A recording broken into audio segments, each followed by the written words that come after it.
During early conversations about the 2015 film Jurassic World, executive producer Steven Spielberg told director Colin Trevorrow that he was interested in having several more films made. Trevorrow said in 2014 that they wanted to create something less arbitrary and episodic that could possibly arc into a series that would feel like a complete story. Trevorrow also said he would direct the sequel if asked, but later decided against this, saying he would be involved in some way but not as director. He felt that other directors could bring different qualities to future films. Universal announced a sequel in July 2015 referred to as Jurassic World 2, scheduled for a June 22, 2018 release date in the United States. Trevorrow was announced to write the script with his writing partner Derek Connolly as they had for Jurassic World. It was also announced that the film would be produced by Marshall and that Spielberg and Trevorrow would act as executive producers, while Chris Pratt and Bryce Dallas Howard would reprise their roles from the previous film. By October 2015, director J.A. Bayona was being considered to direct the film, and he was officially hired to direct this film in April 2016 for what would become 2018's Jurassic World: Fallen Kingdom. If I don't make him back, remember, you're the one who made me come. I'll be all right. Let them fight. You're a wizard, Harry. You're gonna need a bigger boat. I'll be back. Death has come to your little town, Jim.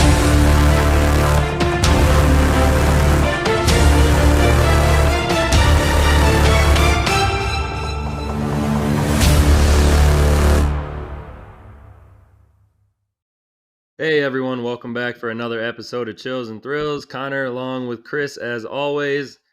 And today we are continuing the Jurassic franchise with Jurassic World: Fallen Kingdom. And Chris, this was the one. This is kind of where when we get to ranking the episodes and kind of figuring out our least favorite to favorite for these films. This is where I start to have a hard time. There's just a couple that, especially after rewatching this yesterday.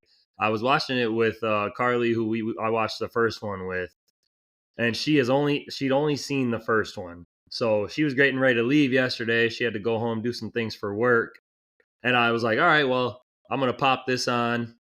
I gotta watch this tonight anyway, and she got locked in the first 10 minutes, stayed for the whole 2-hour movie. I was just like, all right, cool, whatever. And I enjoyed watching the movie last night a little more than I remember enjoying it the first couple times I watched it.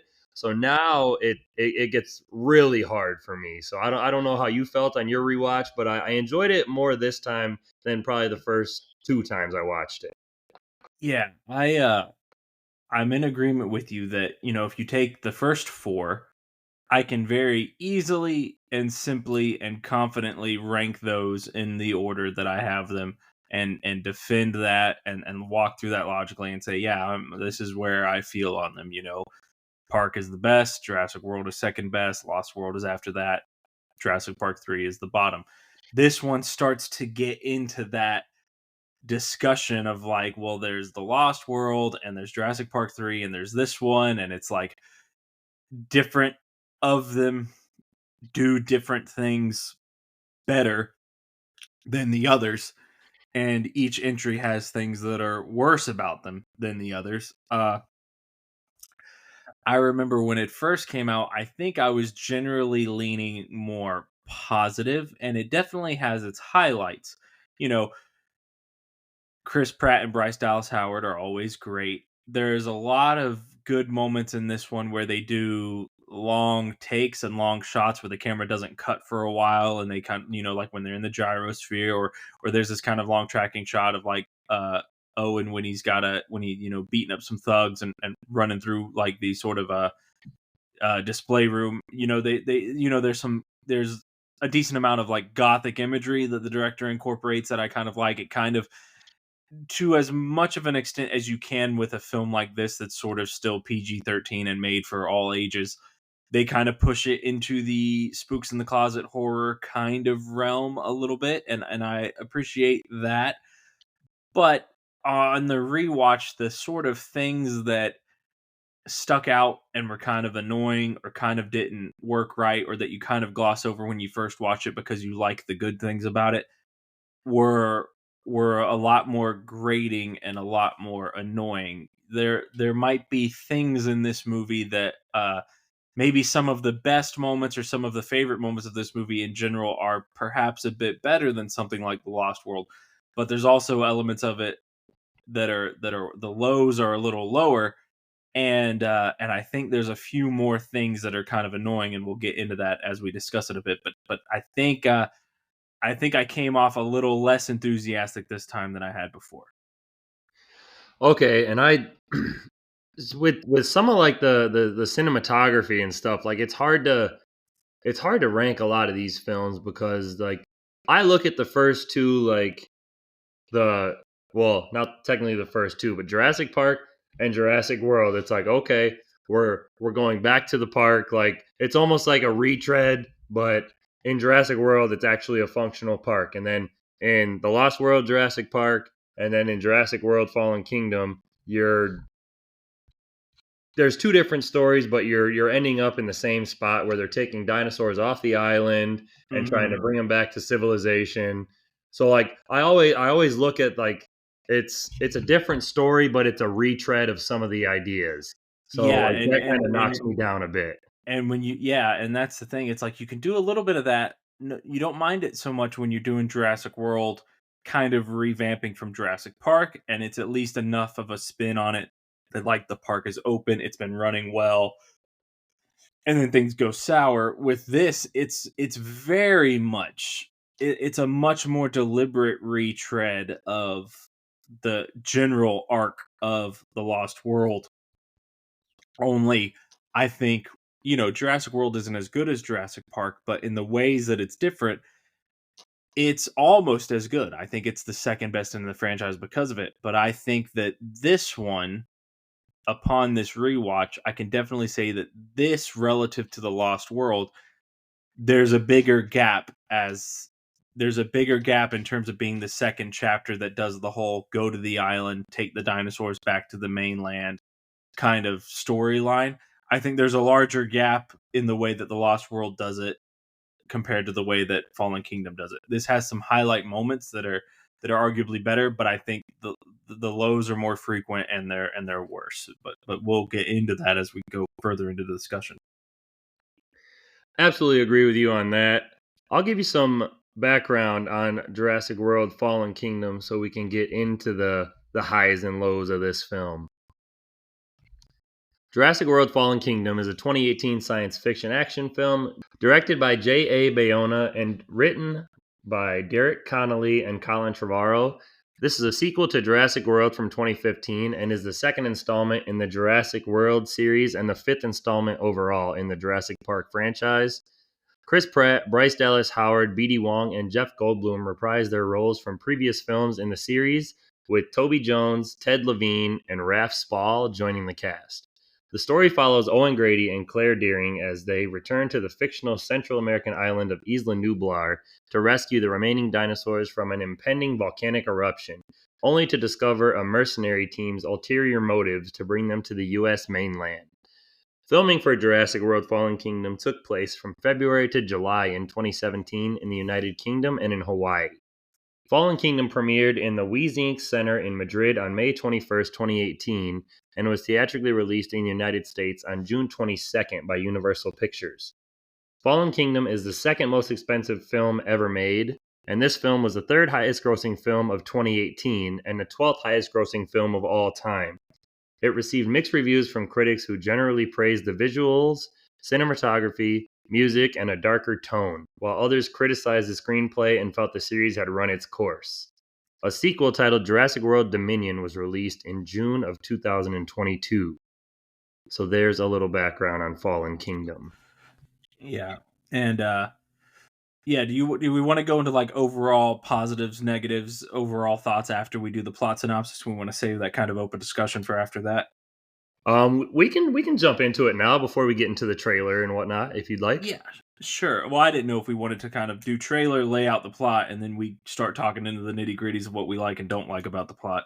I kind of like that. Like that, maybe. Okay, let's do that. Let's jump into a trailer for Jurassic World Fallen Kingdom. We'll get a plot synopsis read off, and then Chris and I, before numbers, will get into some highs and lows of the films of our own opinions. There we go. So, what are you dating, like an accountant now, or Owen, ventriloquist? stop it. You love a dummy. This is not why we're here. You can blame me, try to shame me, I know why we're here. I'll care. A rescue op. Save the dinosaurs from the island that's about to explode. Those who love me. What could go wrong? Blue is alive. You raised her.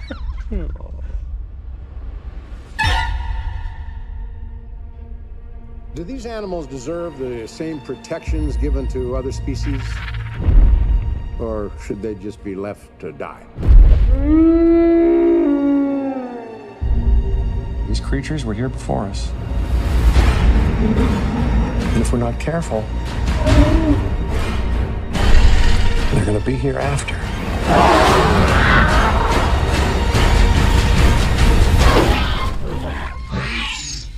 You know me.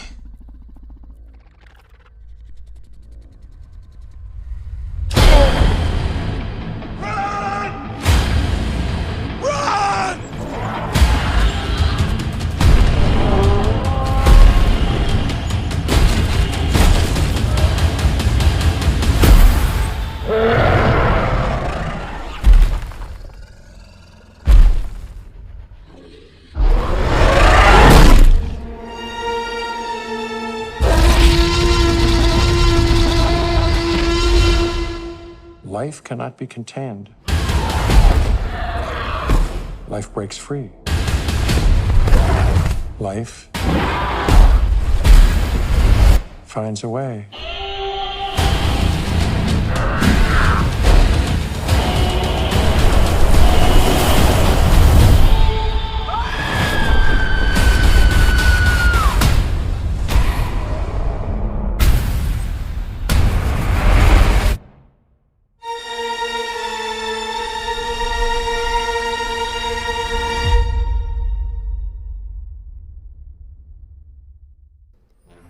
Six months after the Jurassic World incident and the Indominus Rex death, a small mercenary team arrives on the abandoned Isla Nublar to collect DNA from its remains in the lagoon. After a two-man team collects a bone sample, the Mosasaurus devours their submersible. The Tyrannosaurus attacks the team, but the surviving members escape with the sample by helicopter. The Mosasaurus swims through the partially open underwater gates into the open ocean. 3 years later, a U.S. Senate committee debates whether Isla Nublar's dinosaurs should be saved from an impending volcanic eruption. Chaotician Dr. Ian Malcolm testifies that the dinosaurs should perish naturally to correct the wrongful cloning done by John Hammond. Meanwhile, Jurassic World's former operations manager Claire Deering has established the Dinosaur Protection Group to save the animals. After the Senate votes against government involvement in rescuing the animals, Hammond's former partner, Sir Benjamin Lockwood, invites Claire to his Northern California estate. Lockwood and his aide, Eli Mills, reveal a plan to relocate the dinosaurs to a new island sanctuary. Claire is needed to reactivate the park's tracking system to locate the animals, particularly Blue, the last surviving velociraptor. She recruits Owen Grady, former velociraptor trainer, to help capture Blue.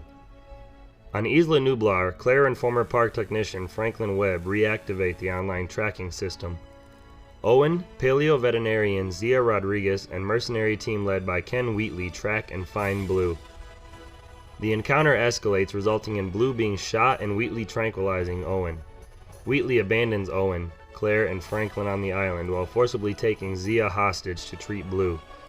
A volcano eruption begins, causing a massive dinosaur stampede and forcing the trio to escape. The ship, loaded with the captured dinosaurs, departs as the remaining dinosaurs are left behind to die in the eruption. The trio sneaks aboard the ship and helps Zia transfuse Blue with Tyrannosaurus blood to save her life. The captured dinosaurs are actually being transported to the Lockwood estate, where Lockwood's orphaned granddaughter Macy overhears Mills and auctioneer Mr. Eversole secretly planning to sell the dinosaurs on the black market. They will also preview the Indoraptor, a weaponized transgenic dinosaur created by geneticist Dr. Henry Wu using Indominus Rex and Velociraptor DNA. Wu needs Blue's DNA to create an improved Indoraptor that follows commands, unaware that her blood is no longer pure. After Macy informs Lockwood about the auction, he confronts Mills, who chokes him to death with a pillow. Macy is later revealed to have been cloned from Lockwood's deceased daughter and the reason why Hammond ended their association. The auctioned dinosaurs are being immediately shipped out. Franklin evades capture and frees Zia, but Owen and Claire have been apprehended. Owen incites a stigmiolock in breaking open their cell. The two encounter Macy and learn the Indoraptor is being sold despite Wu's protest that it is just a prototype. Owen disrupts the auction by luring the stigmiolock into the room. In the ensuing chaos, Wheatley tranquilizes the Indoraptor to extract a tooth as a trophy, but the hybrid, feigning unconsciousness, kills him, along with Eversol and others as it escapes. The Indoraptor chases Owen, Claire, and Macy throughout the mansion until Blue, released by Zia, attacks it. After a standoff atop a high glass roof, both animals crash through, killing the Indoraptor by impaling him on a Triceratops skull even though Blue is unharmed. When a hydrogen cyanide gas leak threatens the caged dinosaurs, Claire attempts to free them. Owen convinces her not to, but Macy opens the cages to save them. As Mills attempts to escape with the Indominus Rex bone, the Tyrannosaurus devours him and tramples the bone. Owen, Claire, Macy, Zia, and Franklin escape, while Blue and the other released dinosaurs flee the estate grounds. In a new U.S. Senate hearing, Dr. Ian Malcolm declares the beginning of a new Jurassic period, where humans and dinosaurs must coexist. The closing scenes depict the freed dinosaurs roaming the wilderness and outer urban areas, depicting the new Jurassic World. All right, Chris, do you wanna get into them highs and lows? We were talking about it. I feel like you're itching to get at some things. Yeah, I am. So, the Lost World kind of has, there's always these things. It's hard to describe what they are specifically. Some people just call them like sequelitis bits or sequely bits, or some people use terms like retcons or things like that. But for example, the original Jurassic Park sets up the whole lysine contingency thing, where if the dinosaurs aren't supplied with lysine, they die. So the sequel has to go through the mechanics of saying, well, if we weren't supplying them, how are they still alive? Well, they're eating lysine-rich foods and yada yada, and so that's fulfilling that need that they have. And something that this sequel does is that it does the thing that some bad sequels do when a franchise starts to go long, which is introduce elements of the lore and backstory that are presented as they were always there, but you've gone 2, 3, 4 movies deep and they were never brought up before. Like the idea that John Hammond was kind of like one half of this sort of two-minded think tank that started the genetic cloning of the dinosaurs, like together with this other guy, Lockwood. Like the idea that they were like in it together and they started it is not really something that was ever hinted at or displayed. Lockwood basically is here. Like if Richard Attenborough was alive and they could have used John Hammond himself, they absolutely would have just put him in that role. He's got the cane, he's old and elderly. Like it's just a stand-in for Hammond, but to be another guy who's like, oh yeah, he was there just as long as Hammond was, and he was there at the beginning, and then they estranged and all that whatnot. It's like that's kind of annoying, like sequelitis kind of a thing. And also the original film did not imply that Hammond was in any way spearheading the scientific side of this matter. It seemed to be that he was more of the financier and maybe one with a vision, but the scientists were doing the real work. And with the character of Henry Wu in Jurassic World, it kind of implies that it was kind of more his thing anyway. So now they're trying to say like, oh, Hammond and Lockwood started this together. It's like, that's kind of like, I call BS on it. Like you're just kind of inventing this lore to have something for a sequel. So I don't really care for stuff like that. And then, if you want to talk about sort of the lows in terms of characters, most everyone finds the daughter in the Lost World to be kind of an annoying character. And the little girl in this movie surprisingly is not annoying, but the two sidekicks that Owen and Claire have, the interns, are incredibly annoying. And on this rewatch, they were I found them way more grating than even before. It's like the female Zia is there just to kind of be very mean spirited to everybody and to kind of just be like kind of a B word to everybody, like even people that are supposed to be like her friends and coworkers, you know? She's like degrading and be like, "Oh, you plug in cords, right?" She's on the phone trying to like raise awareness for saving the dinosaurs, and she's like crap talking the congresswoman, being like, "Oh yeah, like of course I've never seen one. I can't spend my whole life savings on it." It's like, good lord, like how does she have any friends? Like, how does she maintain a job if she's like the most like grating and annoying person ever? Later on, they have her like captured under like threat of violence, and she's still like being this like snarky, annoying personality. It's like if someone's got you and you're like being held against your will and they're threatening your life, like at that point, like cut the bull crap. Like you wouldn't keep smack talking them like a whiny teenager. You know, I find that annoying. I find the other intern Franklin. He's a nicer character, but he's like such a. And I get it. They're trying to make him like the wimp, the nerd, the dweeb to kind of contrast with the other characters. But it's like you could have given him something more than to just be the guy that's like freaking out at every second and only knows the nerd stuff and is just like incapable of handling anything else. Like again, those characters like are just kind of annoying because he's inept and she's just aggressively unpleasant.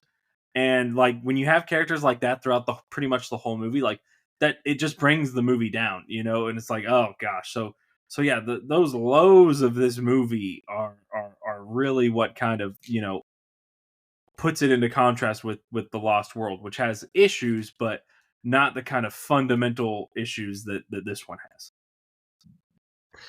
Well, I agree with you on the side characters. I did think Franklin I did think he was funny and he had his moments, but I did think the girl was a little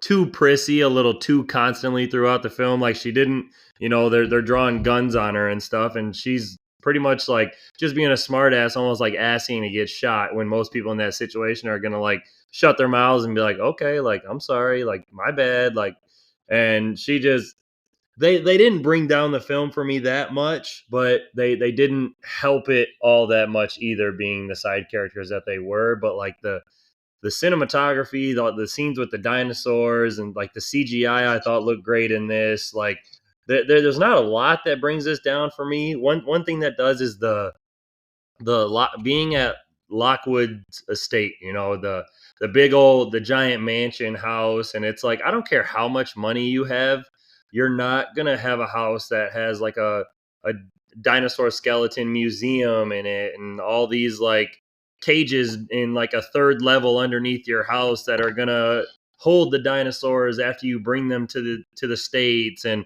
that went a little far fetched for me, so that kind of threw me Yeah, down, a little bit.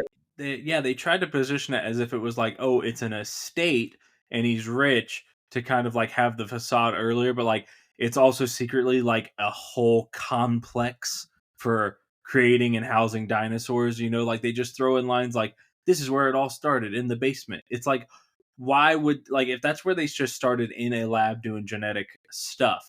Why would it be created in a way that's got all of that infrastructure down there?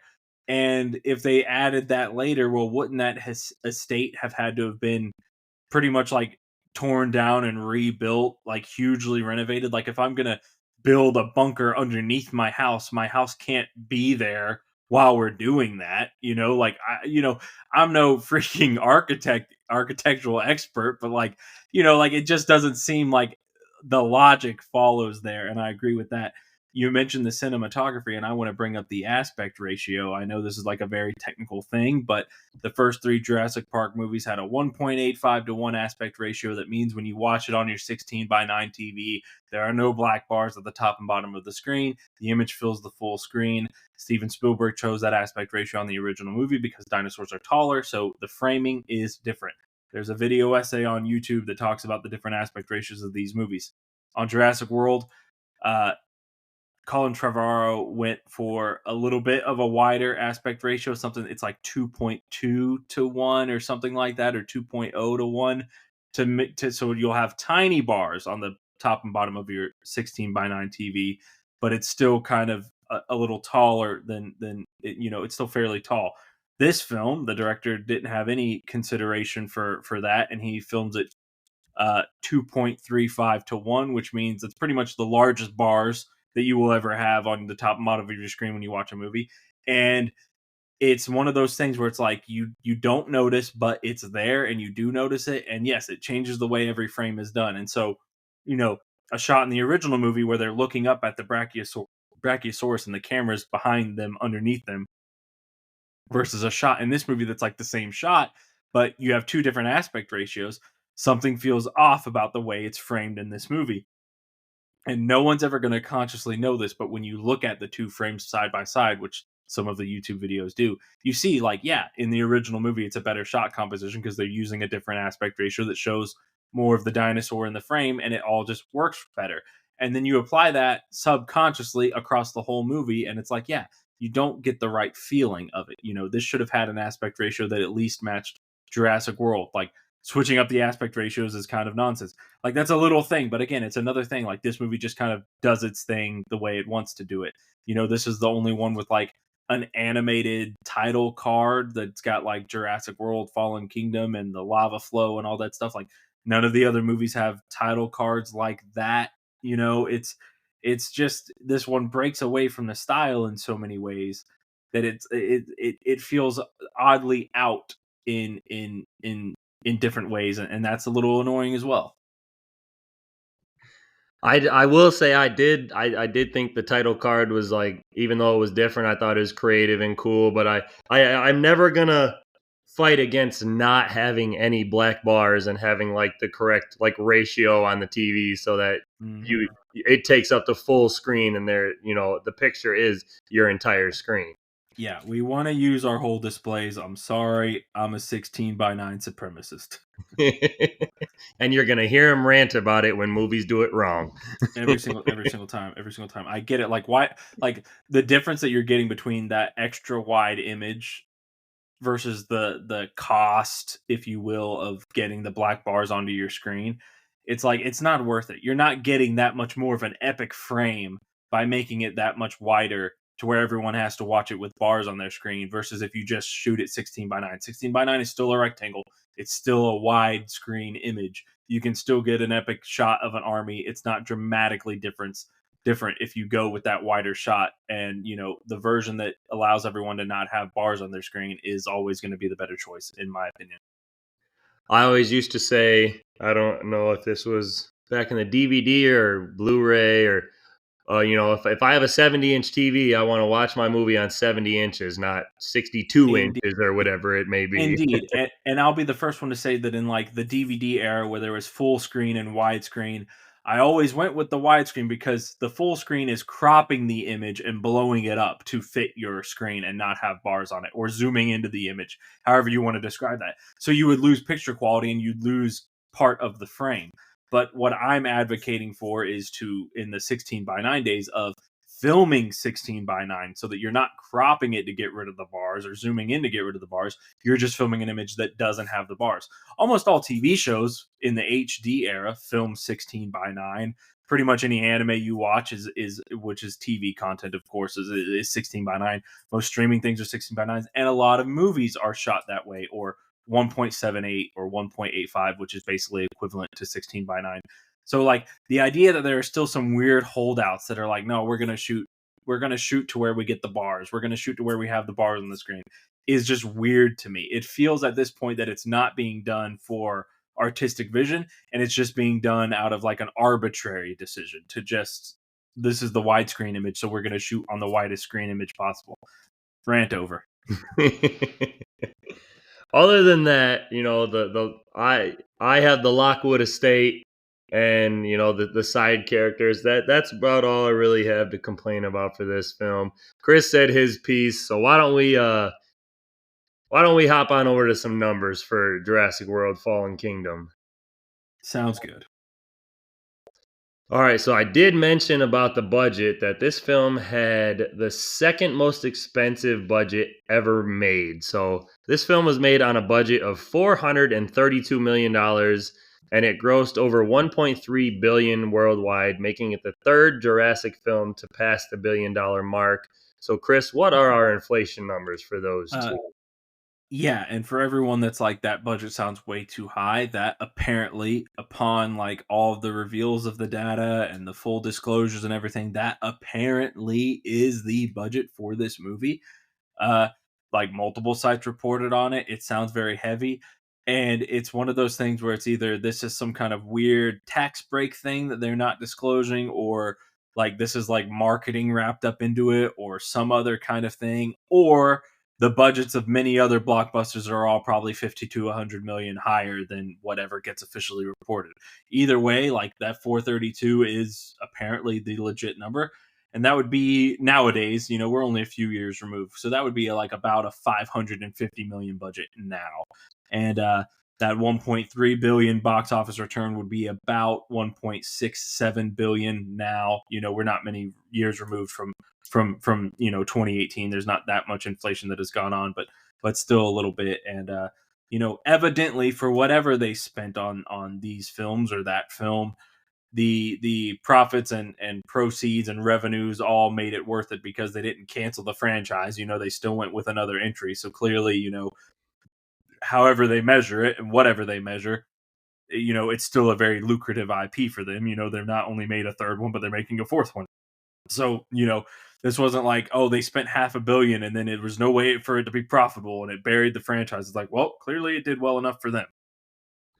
Well, I seen that budget of 432 million, and I thought, like the CGI for like the volcano exploding in the island and all the dinosaurs that are running, escaping the volcano. Like there's a lot of dinosaur action in this movie during those scenes on the island escaping the volcano. But I don't. Yeah, but I would argue that it's not to the tune of like, this is clearly 3 times as much as any of the other movies in the series or something like that. Like it's not like you watch like Jurassic World and they're like, oh yeah, Fallen Kingdom had to have cost not just double this, but 3 times as much this. Like it ain't that wild, like it ain't that crazy.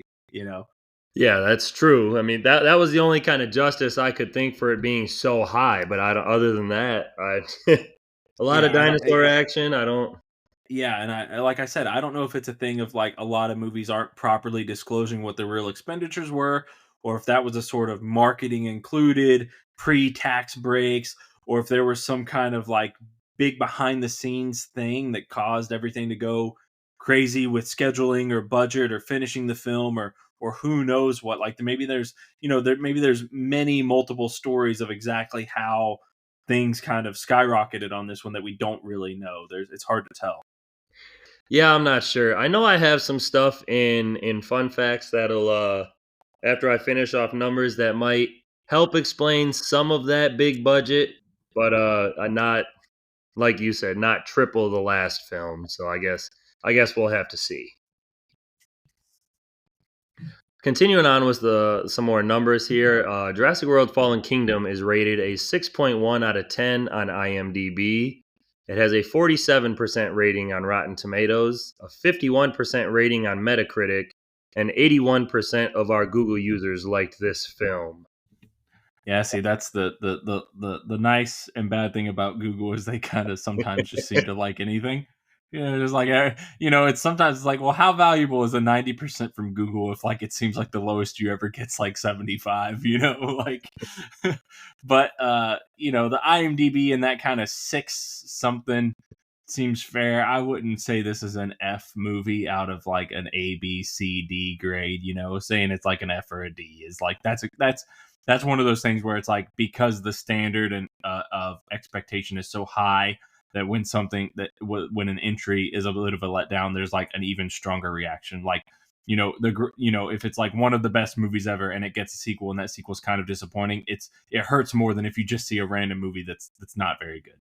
So like, I think that's kind of all relative, but yeah, it's not exceptional. Well, I when I watch it, I have all of them on Blu-ray, but when I bought them all, it was the Blu-ray and digital copy. So I have my digital, and I think when I first watched it, at home you can put your own rating on it on Vudu that like it keeps track of all your ratings and stuff. So I think I gave it a 3.5 out of 5, or like a 7 out of 10. So I mean, I enjoyed it, but like I mean, the first one I gave a 5 out of 5 or a 10 out of 10. So I mean, the quality has dropped off a little bit, but it's not too far. Like being 5 films in, some franchises they're gone. They're too far to even bring back to being halfway decent. So 5 films in, if this is what we get for Jurassic Park, Jurassic World franchise, this is exceptional for being a 5th film. Yeah, I mean, you think about, the 5th Transformers movie was like unwatchable, like, so, so I mean, like, they rebounded a little bit with stuff like Bumblebee, and then I even heard that Transformers 1, for what it was actually like a very, very well done animated movie. It just looked terrible. But Transformers The Last Night, like, I can't even watch that movie, so it's like this is a much higher standard than that. I mean, the 5th Godzilla film, Invasion of Astro Monster, that was phenomenal, We might agree to disagree on that one. I had to throw that one at you. I don't know. I'm pretty sure, if I'm counting on my hand here, Godzilla 54 raids again. King Kong versus Godzilla, Mothra versus Godzilla. The 5th Godzilla film was Ghidorah the Three-Headed Monster. And that one was pretty good. Definitely better than the 6th Godzilla film, that's for sure. Oh. I honestly forgot about Ghidorah. Yeah. Forgot about the greatness. That's okay. That's all right. Forgot about the bad one. The rivalry lives on. Forgot about the bad King Ghidorah film. The one with the lame alien invasion. My last number here for you is there are 19 human deaths in the film, averaging to 1 death every 6 minutes and 45 seconds, just about.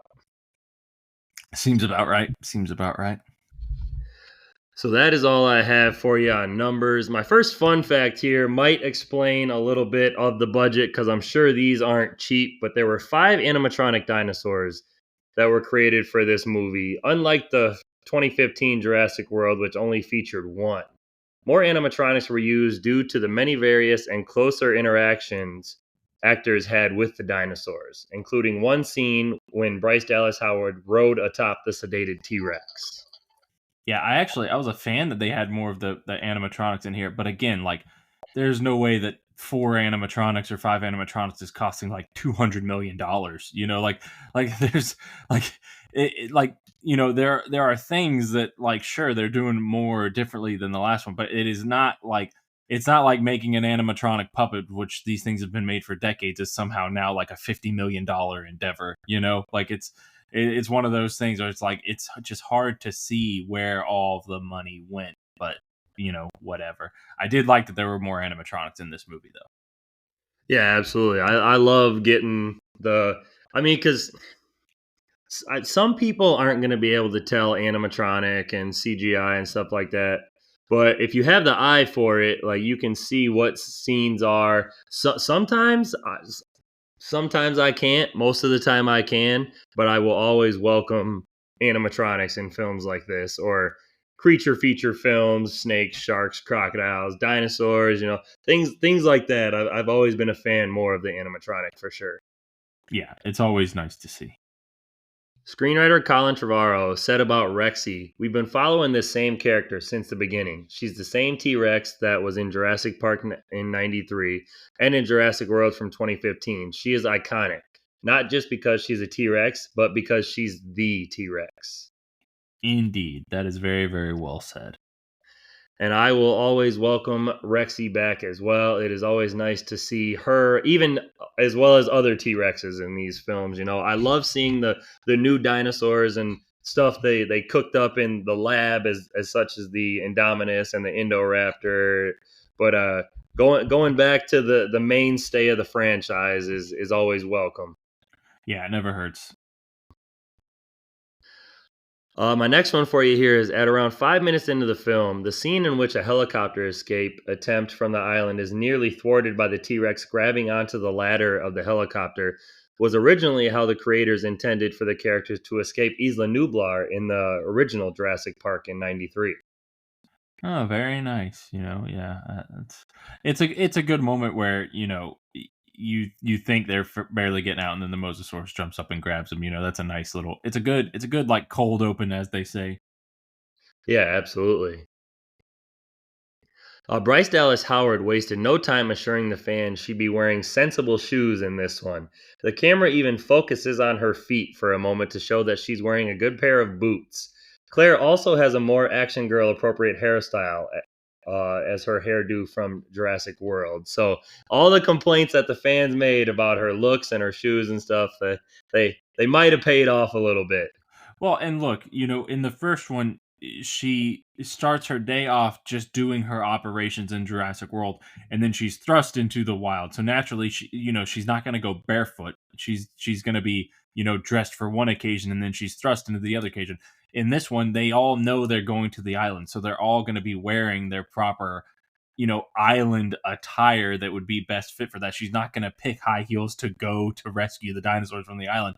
Like it's just logical. Like anyone who thinks like, oh my gosh, is she going to go back in heels? It's like, no, she would never have gone back wearing heels. It's like, guys, please use your noggins on this. Yeah, as I won't say too much about her, but as we said in the last film, like you're picking a fight with a movie director where she's at work and she has to dress professional and nice, and then like you said, she gets thrust into a moment where the island's in complete chaos. So I do like that they kind of like put that in there though, and they did a little focus on on her feet to show that she was wearing boots and like proper attire. It was funny, kind of telling the fans like, here, shut up. Yep. And Bryce Dallas Howard is always very pretty, but I'll say that I prefer her look in the first movie to this one. We're on two opposite ends here. Okay, fair enough. Fair enough. I You absolutely like the prefer her. the thicker Bryce Dallas Howard, if you will. I might have made a comment yesterday about her look in this one, and the friend who I was with kind of just gave me a dirty look, and I was like, "What? She was too skinny for me in the first one," and she just like, "You're ridiculous." I'll lean towards Jurassic World. I got you. I didn't even read that whole fun fact. Whoops. Oh, whoops! Yeah. The rest of it was as her hairdo from Jurassic World in 2015 was frequently mocked by fans and compared to Dora the Explorer. Oh my gosh, her hair, man, whatever. I liked her. Man, people are just coming at me. She definitely looked way better in Jurassic World than Fallen Kingdom. That's gonna be the poll I put up for this film on Spotify. Which look do Yeah. you prefer for Claire? Yeah. Owen refers to Blue as his clever girl in the training video. He states, "Who's my clever girl? Yes, it's you." It's slightly similar in dialogue to Jurassic Park when Robert Muldoon is about to get killed by the big one. He surprisingly remarks, "Clever girl." Yeah, these movies, there's good and bad ways to kind of quote visually and literally from previous entries in a franchise, and this movie does a little bit of it that I don't love. Like I get it, it's nice for him to call her a clever girl, but like, oh, okay, like it always feels a little forced when it's like two characters that didn't interact and didn't hear each other say that thing, and there's no reason for the repeat. It's like, okay, you're just doing it to kind of like make the fans remember it, but that's fine. It is. It's a fun little callback, and it's not. It doesn't seem like it's too forced or too cheesy. So it's one of those things where it's like, okay, it's just a nice thing for the fans. So I'll Yeah, accept kind of casual. it. Yep. When Owen tries to connect with Blue again, he tosses her food, which she ignores. That is similar to Jurassic Park from '93 when Nedry tries to throw a stick to a Dilophosaurus who also ignores it. Yeah, and it shows that there's the contrast, in the videos when she was a baby and she would react, the raptors would react to the food. It's showing like she's gone a little wild, she's an adult, like the old tricks are not working again, which I kind of like. Yeah, absolutely. Kind of went back to basic instincts and kind of, like you said, living in the wild. Indeed. I have three more for you here, and one of them is a deleted scene was going to explain why the Indoraptor was in a dark area of the lab when Macy first encounters it. A repairman who was sent there to fix the lights never came back. His skull was to be seen lying in the cage, while the scene or any hints of it never made it to the final cut. It was included in the junior novelization for this film. Interesting. I thought it was going to be some revelation that it was somehow, I don't know, light sensitive or something like that. I don't know, but that's fine. Like I was not wondering why it was in the dark when I watched the movie. It just kind of like it's the creepy aesthetic. They have it off to the side. Apparently, during the sequence where they're running to get to the gyrosphere to escape from all the falling lava and ash and everything. Apparently, that sequence where the T-Rex takes out oh gosh, what is the name of that other T-Rex like creature? The that Carnotaur. The Carnotaur. Yes. So apparently, at one stage in the development, that was going to be a Spinosaurus, and that was going to set the stage for a brief T-Rex versus Spinosaurus rematch that Rexy would, of course, win. But then I guess they thought that it would be a bit too on the nose, a bit too leaning into fan service, so they didn't do it that way. But I can tell you, I absolutely would have loved it, and the crowd would have went wild when it happened. But that's just me. That is one of the ones I have for you here. Not so much in those many words, but it's in the movie's concept art. Spinosaurus was going to appear in the scene where the dinosaurs run off when the volcano erupts, with the Spinosaurus meeting its end during the scene. So that's what I had for you concerning that. Yeah, we all would have loved to see that rematch. Oh yeah, I need one of these days, maybe down the road we'll get another rematch because like the T-Rex has been abused these last couple films. I was waiting for her to get something into this one too, but we get a quick attack where she gets the upper hand really quick while the volcano's erupting, and trust me, that got a little cheer out of me on the inside, even though the dinosaur was half her size. Yeah, agreed. My last one for you here is the sounds and roars of the baryonyx was actually a sped up version of the Spinosaurus roars from Jurassic Park 3. Oh, that's fun. That's a nice little bit. I didn't know that. I didn't either. I figured I'd throw that one in there because we like hearing about what sounds and like what animals made the different sounds of the dinosaurs and whatnot. So that one's just a sped up, reused version. Yeah, that's cool. I like that. So if that's all we have for fun facts, Chris threw his in. So do you want to lead on your favorite character of this second Jurassic World film? Sure thing. I mean, it's going to be second verse, same as the first. Owen remains my favorite character. Owen and Claire, of course. Like, this trilogy. Say what you want about what these films do right and wrong, and better than this, worse than that. But Owen and Claire are really compelling and engaging leads, and I like their dynamic. I don't like that they spent the first two movies playing up the are they together, aren't they together kind of thing. Like, would it have been the worst thing in the world if these two were just together at the beginning of this movie? Owen doesn't have to be on board with her and her activism for them to still be a couple at the beginning of the movie.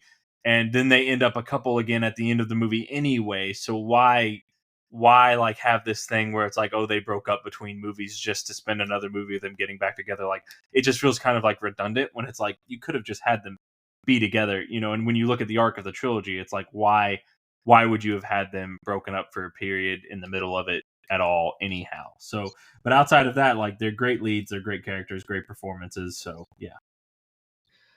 Yeah, even if you go back to the first one and they're together from the beginning the whole time, she's taking care of this island, what do you want to call her? She's the manager, or she's top dog out on that island, and they were together before, so he followed her to the island and became part of the security team and training the raptors and stuff. It could have been a whole story in itself, but I agree with you that Owen again is my favorite character. He's got some good lines in this. He's got some good action scenes. He gets he gets tranquilized, and the acting during that scene where he's trying to crawl away from the lava always gives me a laugh. Like he Oh, just continues that to be a scene fun was like character. so like they're not gonna melt Chris Pratt, but that scene was always so intense to watch for me. It's like, oh my gosh, like that's one where it's like one of those where it's like you can't help but think if you were like I've had those sort of like nightmares and dreams where you can like barely move and like something's coming at you slowly, like whether it's some kind of creature or what have you, and or like you're in quicksand or whatnot, and it's like that like there's nothing more panicky than like you don't even have control of your own faculties to move out of the way of something that could be easily avoidable, like so that scene is always like a nightmare for me to watch. Yeah, and he plays it so well. It's just I was watching it yesterday, and I was just thinking to myself, like, would your adrenaline kick in enough for you to like fight off that and get be able to move, or like would you panic enough to be able to kind of wear off, or like Yeah, get that trank like out of your mind, or like would you just be done for? Like how would that work? Kind of like with him crawling away like that. yeah. I will go into my favorite score since you went first on character, and I chose the opening titles for this film. The title was called "This Title Makes Me Jurassic," and I thought it was great opening titles. I thought it set the mood to get into the film really well.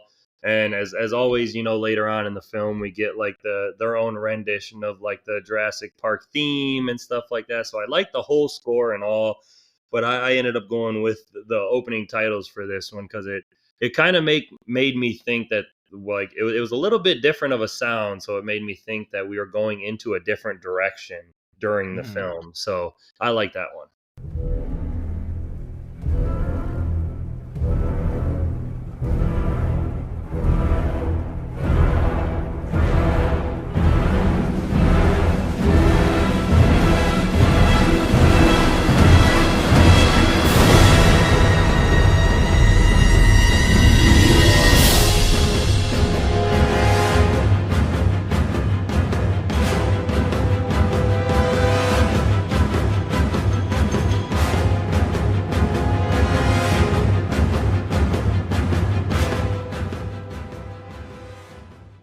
Yeah, it's a good track. Giacchino does a really strong job with the score here. The track I went with was called Volcano to Death, and it's the track that accompanies the saddest scene in the movie, maybe the saddest scene in the franchise, when the Brachiosaurus is on the dock and can't get off the island as it's being engulfed in the ashes and flames of the island being destroyed, and apparently the behind the scenes, information reveals that that is the older version of the Brachiosaurus that we saw in the original movie, or it's meant to be.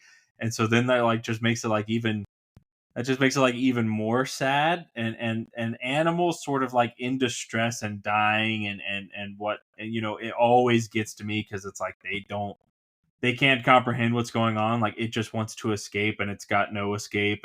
And so like that scene and that music just like it hits so hard. And it's like, say what you want. Like this might be like a 6 out of 10 movie or a 7 out of 10 movie, but like that emotional moment is like a 10 out of 10 emotional moment. It's really good.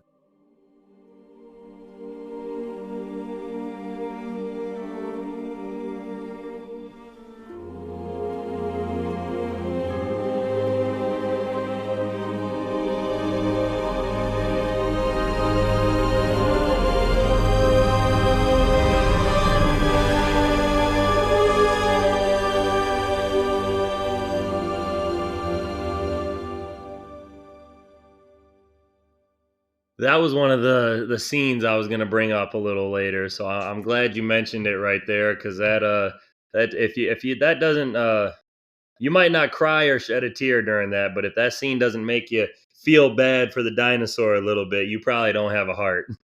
Yeah. So what was your favorite quote or most memorable line in the film?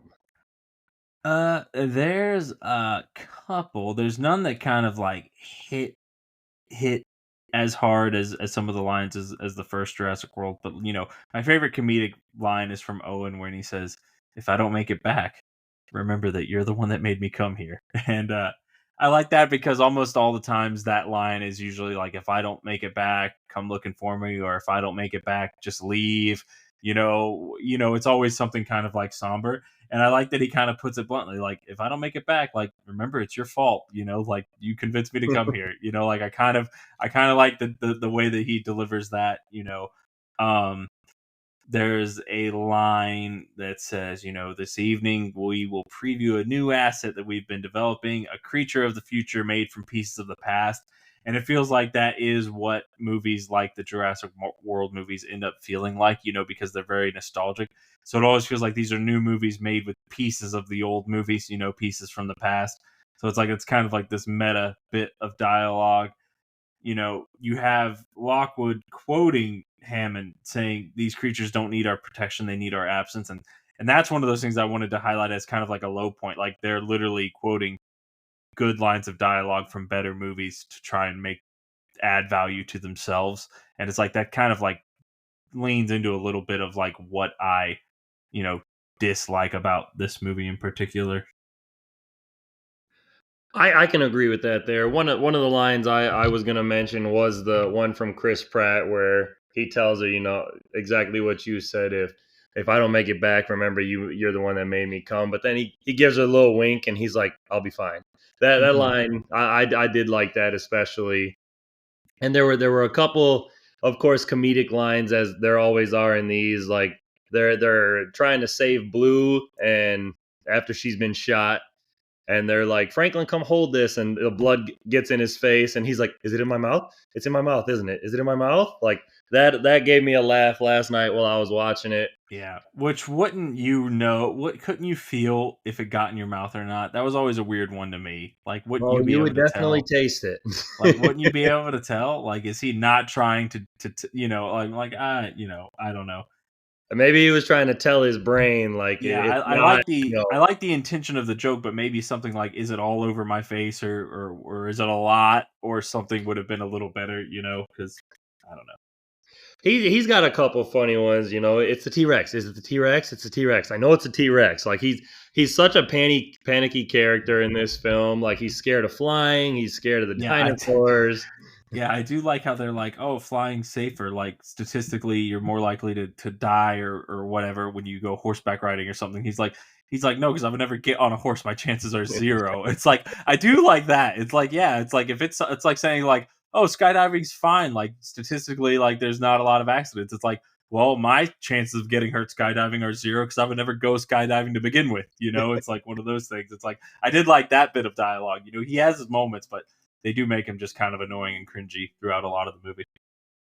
Yeah, agreed.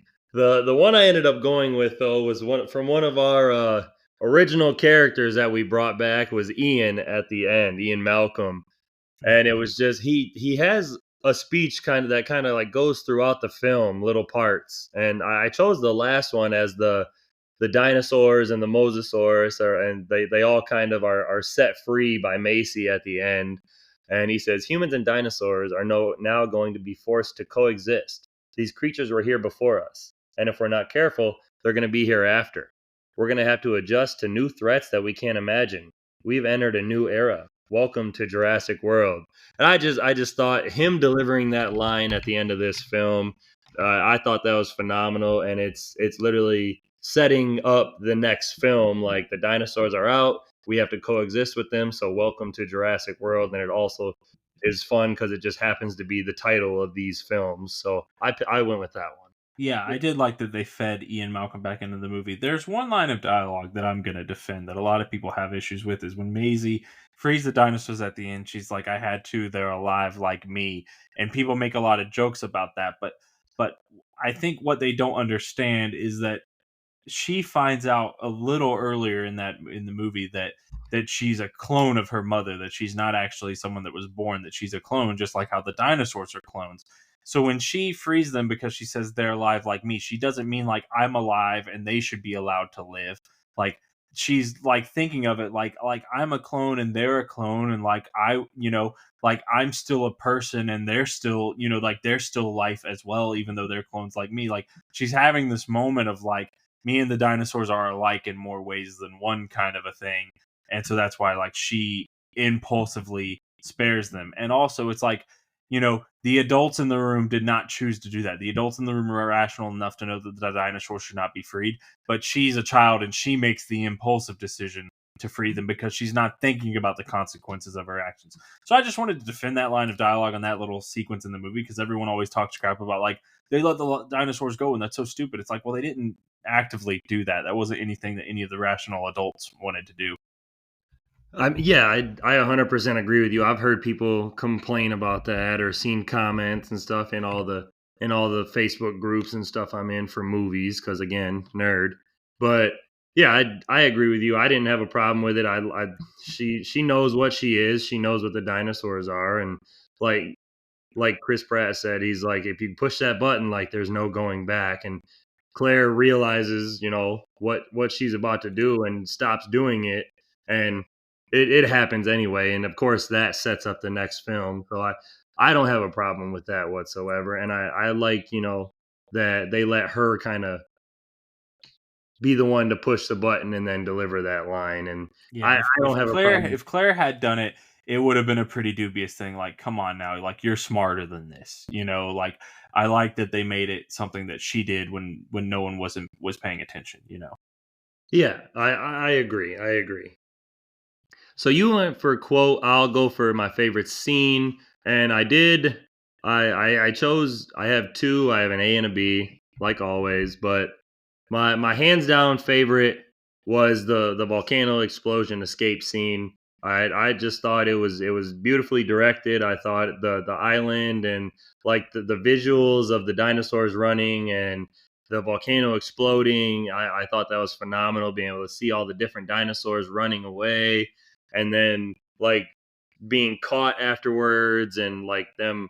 It was an emotional, sad scene as well, because like the dinosaurs that are running away and jumping into the water, they're not going to be able to swim, so those dinosaurs are going to drown. And then the other ones, if they stay on the island, they're going to suffocate from the smoke or be burned to death or like melted by the lava. Like, nothing's going to end well. But I just thought the scene in all the way up from the volcano exploding to like us seeing the brachiosaurus on the island still, and like the smoke like engulfing the dinosaur, I thought that was like this top tier cinema for this film.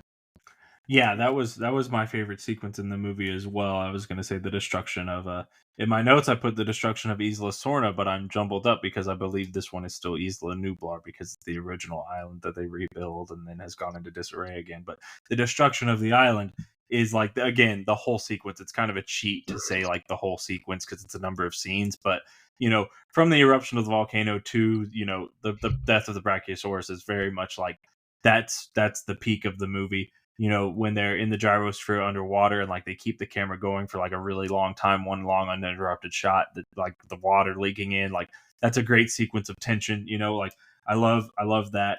My B choice would be the operating on Blue and Rexy, just because it deals with the practical animatronics and it's like this up close personal sequence with dinosaurs, and not very much like a dinosaur attack, but just very much it's fixing the young T-Rex's leg from the Lost World, times two, and I just like the big T-Rex, and they're trying to climb on top of it and extract this insane amount of blood and then get out of there as it's waking up. And like, it's just a really, really good sequence overall. Yeah, I like that one as well. Like I said, anytime we have the T-Rex on screen in this film, I am locked in. But the other my B choice for this film was it was the Indoraptor kind of chasing Maisie, like how she kind of like goes into her room, hides under the blanket, and it is like kind of like just like slowly crawling onto her bed and like almost like toying with her, like a serial killer would, like acting like he doesn't know that she's there, but he knows she is, and like slowly just kind of creeps up on her. And eventually we get into Chris Pratt coming to save the day, shooting the Indoraptor, and then Blue has to come in and save them, and that leads into the Blue versus Indoraptor fight, which I thought was phenomenal. I mean, I was sitting again with Carly watching it, And she's like, if Blue dies, I'm gonna be pissed, and I'm probably not gonna watch another movie with you. So Yeah, animal violence isn't fun. So I was kind of enjoying that because of course I know the outcome, and the Indoraptor is clearly much larger than Blue, and kind of gave Blue all she could handle. So that made it fun for me while she's like locked in and like wondering, because like we've seen all these emotional moments with Owen and Blue from the videos of Blue being young and stuff. So that right there tells you like something bad can happen, and that's exactly what she thought. As we saw, him kind of like regain the love for Blue and the connection, and then she thought that Blue was gonna die saving him. So that was a fun little moment during that scene, like watching her react to that. Agreed. So those were my two favorite films. Jesus, those were my two favorite scenes of the film. So what did you think? What did you we talked about the Indominus. What did you think of the Indoraptor in this one? I think it was a good design. Again, these are kind of just like monster movie designs. I kind of like this juxtaposition that, you know, there's a lot that is put into both of the Indo creatures in these movies, but that largely the Indominus Rex was sort of, I would assume, like 75% T Rex, 25% Raptor, and that this is sort of kind of the inversion of that, where it's like, yeah, the Indoraptor sort of 75% Raptor, kind of like 25% T Rex, just in terms of being larger and like maybe a bigger head and jaw and things like that. Like I like that we're seeing like gradients of the hybrid, and I really dig that. I liked that they brought back like the hunting and like the training of the Indoraptor using like the gun with the laser, and they have like the frequency that'll like tick off the Indoraptor and show like that we can train this animal and like to attack, like as long as we have showing this laser on you. showing the military applications, so to speak. Yeah, I thought that was fun, and that leads into the parts of the next film as they do that in the next one as well, Mhm. to in a sorts. And then Mhm. I just I thought the Indoraptor was kind of creepier than the Indominus myself. The Indominus Rex was a beast and a force of nature, but I thought that the Indoraptor was just so Much more fast. personal. Yeah, Yeah, much more personal and like felt more distinctly evil. yeah, like it was clearly of the same DNA as the Indominus. Hmm. It was killing for no reason. It was attacking. I mean, this thing was a force to be reckoned with in a smaller version. Hmm. So with 5 films being done, do we want to? Like I said, this is where my rankings get a little tough. I Oh, don't know if you want to take the lead on this one. after And give me. in this yeah, I'll take the lead in this marathon. I'm very kind of clear on where I've got the 5 at this point. It was a little tricky, but I'm quite confident. So in my number 5 spot, I will have Jurassic Park 3 still, just because it's so kind of inconsequential. Like it's a harmless kind of movie, but it's also just very, it's so just kind of like this inconsequential side quest fluff, just random dinosaur adventure kind of a thing. You know, in the number 4 spot, I have Fallen Kingdom. I think it is the lesser of the second chapter movies than The Lost World. That would kind of always be the debate for me. Is it better or worse than The Lost World? But I think the sort of pulling new lore and backstory out of a hat that Fallen Kingdom does is a little annoying. The annoying side characters in Fallen Kingdom are more excessive than any annoying side characters that you would have in the Lost World. And I think the human villains that the Lost World had, such as they were, like Hammond's nephew, and Roland isn't really an enemy, but he's sort of an antagonistic force in some regards in the movie. But those two characters were painted in like very realistic sort of ways, like the shrewd businessman who's just got these desires, and then like the hunter who's got his own sort of code that he's kind of operating on. They're still like they feel real and grounded and like reasonable characters. The human villains in this movie are very like they're caricatures. They're like total cartoon style villains. Wheatley is like he's just like it's like so excessive. He's like so overwritten. He's just like mean to everyone, a jerk to everyone, and like a pompous ass. Like and like you know what is it? Is it Mills or whoever the guy running the Lockwood estate? Again, he's just the sort of like cartoony in how he's described, and then the buyer who's very short and has like the weird hairdo. They're just all sort of done in this really kind of like borderline cartoon villain kind of way. Like they're just over the top, and they're not they don't seem to be portrayed with any kind of like balance or like realistic human portrayal. They're just like these cartoon villains, and like it's really annoying to get that many examples of it in one movie. That it's like, okay, like they're just completely sniveling annoying characters, and you're just waiting for them to get eaten because there's no realistic texture to them at all. And it's like, okay, fine, but that's kind of weak writing. So that's like those things break the tie for me. So Fallen Kingdom is in number 4 for that. Number 3, I have The Lost World. Number 2, I have Jurassic World, and number 1, I have Jurassic Park.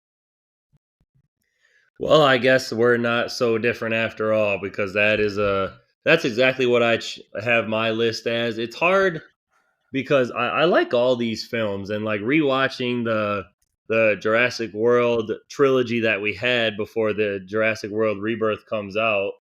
It's I Before my rewatches, I had Jurassic Park 3 above Jurassic World Fallen Kingdom. When I seen this film at first, I was not a fan. I didn't really, besides our main two characters, I didn't like any of the characters. I wasn't too much a fan of them going to the Lockwood estate or taking the dinosaurs off the island again. I just I There was something about this film that I was just like, God, I do not like that one. The other ones I absolutely love and adore. And then I rewatched it a couple months before we planned to do the Jurassic franchise on the podcast. And I was just bored one night. I threw it on and I was like, you know what? I haven't watched it in a long time. And I was like, damn, that wasn't that bad. That was actually pretty good. And then rewatching it last night, I definitely, it's longer than Jurassic Park 3, but the characters, the dinosaurs, I think everything is a step up from Jurassic Park 3. And I'm not saying Jurassic Park 3 is bad by any means. I still like it. But when we get like Alan Grant back, but that's like the only thing we get back from that film. We get the Spinosaurus that kills the T-Rex, which always pissed me off, watching that film. And so that kind of puts Jurassic Park 3 to the bottom. Jurassic World Fallen Kingdom comes in at my 4 spot. The Lost World, Jurassic Park in 3, Jurassic World in 2, and the original Jurassic Park in the top spot.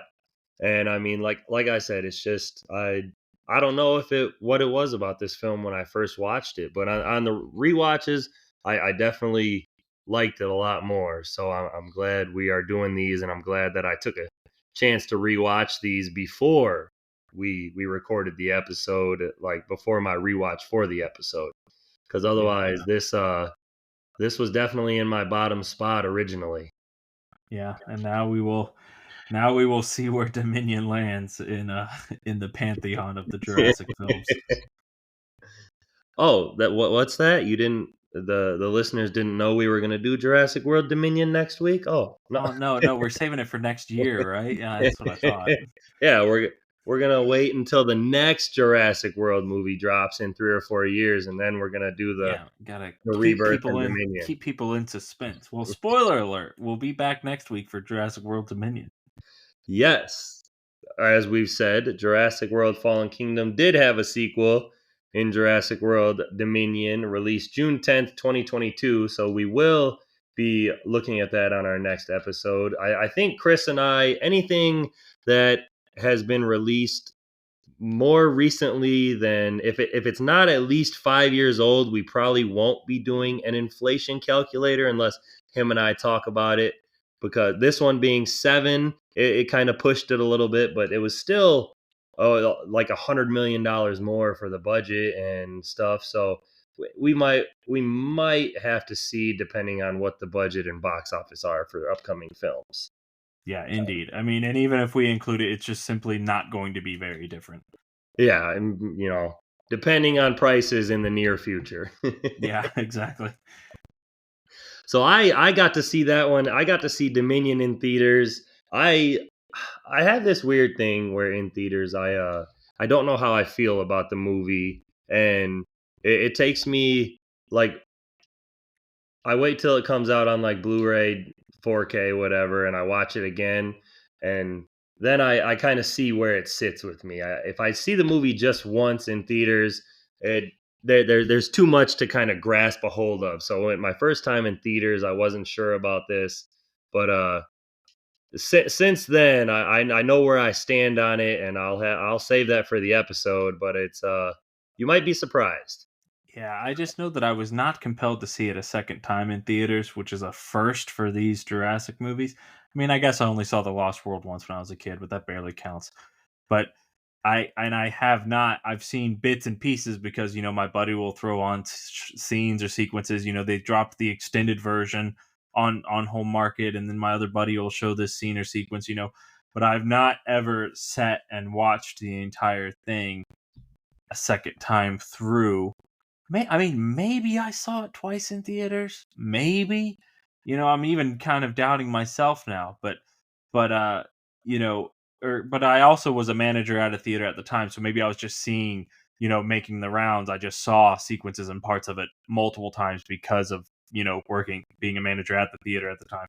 So maybe I'm gaslighting myself. But either way, like I've never owned it on home video, so I'll have to be watching it for this episode, and we will see. Maybe a few years removed, it'll be either a better or worse experience. We will find out. I didn't hate it in theaters, but I knew I was like, I'm not loving that. I didn't love that the way I thought I would. I'm not comfortable saying I loved it, but we will see. We will see.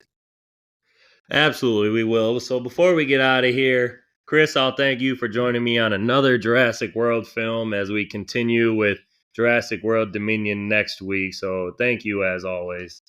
Yep, and thanks for having me. Of course. So again, we have Jurassic World Dominion on our next episode. So thank you. Thank anyone who's out there listening. And until next time. Humans and dinosaurs are now going to be forced to coexist.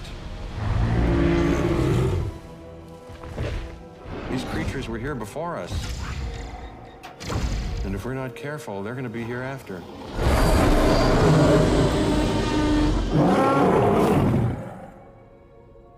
We're going to have to adjust to new threats that we can't imagine.